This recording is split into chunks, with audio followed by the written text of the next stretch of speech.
तो जैसा कि हमने पिछले एपिसोड में देखा था, जो लिंतियान होता है वो उस एकेडमी के जो सबसे ज्यादा रिच स्टूडेंट होता है उससे एक शर्त लगा लेता है। अब ये शर्त ये होती है कि 3 मंथ्स के अंदर जो उनका फर्स्ट एग्जाम होने वाला है इसमें ये दोनों आपस में कम्पीट करेंगे। लेकिन यहाँ इन दोनों की जो होने वाली फाइट होगी वो पर्सनल होगी और इसमें जो जीतेगा वो दूसरे का कहाँ मानेगा। इसलिए लिंतियान जो होता है अब जी जान से प्रैक्टिस कर रहा होता है, लेकिन वहाँ वो काफी देर तक प्रैक्टिस करने के बाद वो बहुत ज्यादा एग्जॉस्ट हो जाता है कि तभी हम देखते हैं कि 2 बंदे उसकी तरफ आते हैं। वो उससे कहते हैं क्या तुम ही लिंतियान हो और तुम्हारी हिम्मत कैसी हुई हुआओ से पंगा लेने की?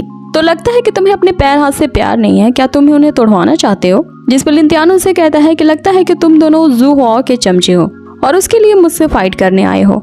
जिसपे वो दोनों से कहते हैं कि आज हमारा मूड खराब है तो लगता है कि तुम अपनी जान से ही हाथ धो बैठोगे। लेकिन लिंतियान उनसे यहाँ पे आग्रह करता है कि देखो यार, अभी मैं बहुत ज्यादा प्रैक्टिस करके थक चुका हूँ, सो तुम लोग समझो कि अभी मैं तुमसे फाइट नहीं कर सकता। ये दोनों इस बात का फायदा उठाते हैं कि ये अभी वीक है, चलो इस पे अभी अटैक करते हैं और यहाँ ये दोनों अपने मार्शल आर्ट से लिंतियान पे अटैक करने लगते हैं। लिंतियान यहाँ इनके अटैक से सिर्फ बच रहा होता है, लेकिन जब वो फेड अप हो जाता है तो फिर वो इन लोगों पर अपना न्यू मूव ट्राई करता है जो अभी अभी इसने सीखा है। आगे हम देखते हैं कि वो अपनी शैडो फायर टेक्निक से उन दोनों की काफी कुटाई करता है, जिसपे ये दोनों घबराते हुए अब उससे पूछने लगते हैं कि आखिर तुम हमारे साथ करना क्या चाहते हो। इस पे लिंतियान उन्हें उनकी भाषा में जवाब देता है कि मेरा भी मूड खराब है तो क्यों ना मैं तुम्हें यहीं मार डालूं।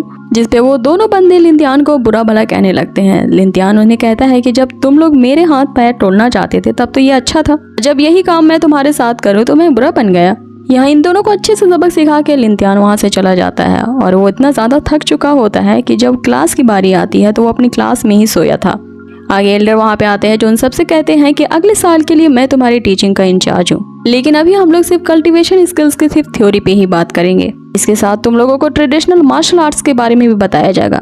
आगे वो एक पेपर निकालते हैं जिसपे एक पैटर्न ड्रॉ होता है। इसके बारे में वो सबको बताते हैं कि ये पैटर्न टेक्निक मास्टर्स के द्वारा यूज की जाती है जो कि मार्शल आर्ट से बिल्कुल अलग है और कल्टीवेशन की तरफ जा चुके हैं। आगे वो उन्हें ये भी बताते हैं कि अलग अलग तरह के मटेरियल्स को कंबाइन करके हम इस तरह के पैटर्न को क्रिएट कर सकते हैं। जैसे ये पैटर्न क्रिएट होंगे एक सो कॉल्ड एरे का फॉर्मेशन होगा। अब जो इस एरे के फॉर्मेशन में कामयाब हो जाएगा वो इसके वेरियस फंक्शंस को भी जान जाएगा जो कि मार्शल आर्ट से बिल्कुल भी अलग हैं। आगे एल्डर उन्हें ये भी बताते हैं कि जो भी कल्टीवेटर एरे के हाईएस्ट लेवल को कंट्रोल कर पाएगा उन्हें लेजेंडरी एरे कंट्रोलर कहा जाएगा, जिसकी पावर्स इतनी ज्यादा होगी कि वो हेवन और अर्थ को भी अक्रॉस कर जाएगी। और इन्हीं पैटर्न से वो आसानी से किसी भी स्पिरिट को कंट्रोल कर पाएगा, साथ ही उसकी प्रैक्टिस की भी जो स्पीड है वो इम्प्रूव हो जाएगी।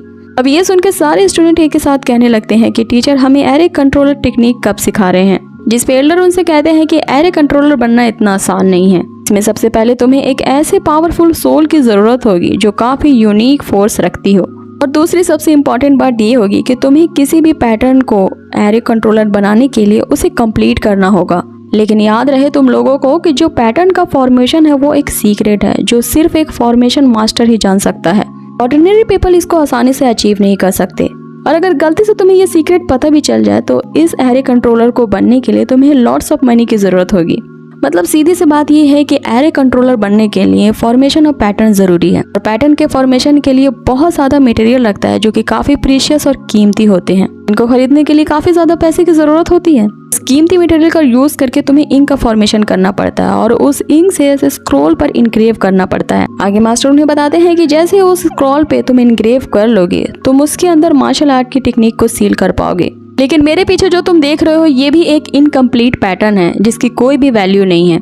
कि तभी हम देखते हैं कि लिंतियान काफी गौर से उस पैटर्न को देखने लगता है और यहाँ सोचता है क्या मैं इस पैटर्न को कंप्लीट कर सकता हूँ। इसके ऐसा सोचते ही हम देखते हैं कि लिंतियान के पीछे एक और फॉर्मेशन क्रिएट होने लगता है जिसमें उस पैटर्न की सारी एनर्जी अब्सॉर्ब हो रही थी। इसके कारण यहाँ लिंतियान काफी हर्ट महसूस करता है, जिसके कारण वो वहीं बेहोश हो जाता है। अभी हमें यहाँ रात का सीन दिखाया जाता है और हम देखते हैं कि लिंतियान अभी भी अपनी क्लास में ही था। लिंतियान को यहाँ होश आता है और उसे ये समझ में आ जाता है कि इस पैटर्न को पूरा करने के लिए उन्हें किन किन मटेरियल्स की जरूरत होगी। लेकिन उन मटेरियल्स को खरीदने के लिए लिंतियान के पास पैसे नहीं होते, तो वो शी के पास जाता है उससे कुछ उधार मांगने। वो टोटल उसे 1000 कॉइन्स मांगता है। इस पे शी उसे पूछने लगती है कि आखिर तुम्हें इतनी ज्यादा कॉइन्स की क्यों जरूरत पड़ गई।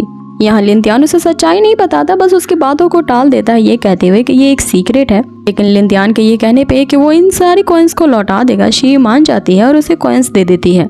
यहाँ लिन तियान फाइनली उसे बताता है कि मैं अभी तो तुम्हें ज्यादा कुछ नहीं बता सकता, बस ये समझ जाओ कि मेरे और उस जी हुआओ के बीच में जो मैच होने वाला है ये उसी से रिलेटेड है।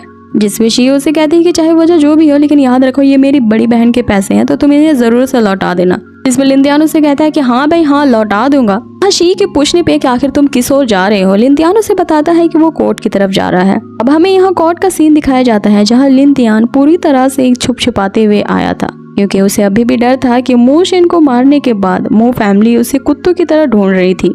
इसलिए वो उन गार्ड से बचता हुआ उस कोर्ट की तरफ पहुंच जाता है। यहाँ हम उस कोर्ट के सीन को देखते हैं जो काफी ज्यादा लग्जूरियस था। सारे लोग इसके बारे में यहाँ बातें कर रहे होते हैं कि किसी तरह के यूनिक पैटर्न की सेल चली हुई है। तभी एक लड़की वहाँ पे आती है जो लिन तियान से पूछती है कि आखिर आपको क्या चाहिए। इसमें लिन तियान उसे मटेरियल्स की लिस्ट देता है। जैसे वो लड़की लिस्ट को देखती है उसे लगता है कि लिन तियान एक कंट्रोलर है और वो उसे ग्रीट करती है कि तभी लिन तियान की नजर उस सेल पे पड़ती है जहाँ पे वो फ्यूजन मटेरियल वाला पैटर्न बिक रहा होता है। सारे लोग उसी जगह पे इकट्ठे होते हैं जिसमें लिन तियान उस लड़की से पूछता है कि आखिर उस पैटर्न का जो कि वहाँ सेल पे लगा हुआ है इसकी कीमत क्या होगी। जिसपे वो लड़की कहती है कि ये फ्यूजन मार्शल पैटर्न है जो कि इंटरमीडिएट बॉडी ट्रेनिंग में काम आती है और ये बॉडी ट्रेनिंग ही फर्स्ट लेवल होता है। आगे वो बताती है कि इसकी प्राइस जनरली 3000 स्पिरिट स्टोन्स की होती है। अब ये प्राइस में तो काफी ज्यादा कॉस्टली होता है लेकिन यहाँ लिन तियान उसे ही लेने की सोचता है और अपने पिछले दिए हुए मटेरियल लिस्ट को वो वापस ले लेता है। अब नेक्स्ट सीन में हम लिन तियान को उसके मैंशन में देखते हैं जहाँ हमें पता चलता है कि वो सेल से उन सारे मटेरियल्स को खरीद चुका है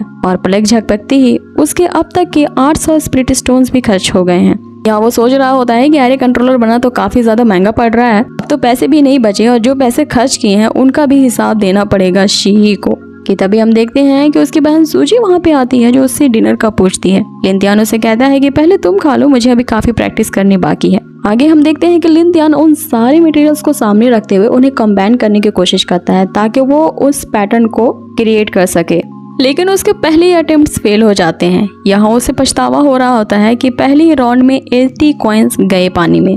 अब फिर से वो कुछ और मटेरियल्स को रख के उन्हें कंबाइन करने की कोशिश करता है, लेकिन इस बार भी उसका ये अटेम्प्ट फेल हो जाता है। लेकिन इस तरह के कई अटेम्प्ट्स करने के बाद वो फाइनली अपने गोल को अचीव कर लेता है। फाइनली वहाँ पे हम देखते हैं कि एक इंक का फॉर्मेशन होता है और इसी इंक से उस स्क्रॉल पे वो कुछ लिखेगा के कारण वो उस मार्शल आर्ट को वहीं पे सील कर लेगा, तभी वो आगे पैटर्न बना सकता है। लेकिन आगे लिन तियान उस स्क्रॉल पे मार्शल आर्ट की सील को लिख पाता है, इससे पहले ही हमारा ये एपिसोड हो जाता है फिनिश। सो गाइज, आप लोगों को ये आज का एपिसोड कैसा लगा मुझे कमेंट बॉक्स में जरूर बताएं और अगर वीडियो जरा से भी अच्छी लगी हो तो जरूर से इसे लाइक कर दें। और जाने से पहले मैं आप लोगों को बता दूं कि अब तक के एपिसोड्स में क्या क्या दिखाया गया है। अगर आप सबको इसकी समरी चाहिए तो मैं इसके लिए न्यू वीडियो लेकर के आऊंगी। अगर आप इसे देखना चाहते हो तो मुझे ज्यादा से ज्यादा कमेंट करो। आपके ज्यादा कमेंट्स के अकॉर्डिंग ही आपकी ख्वाहिश पूरी होगी। मिलते हैं इसके नेक्स्ट एपिसोड में। Till then take care, bye.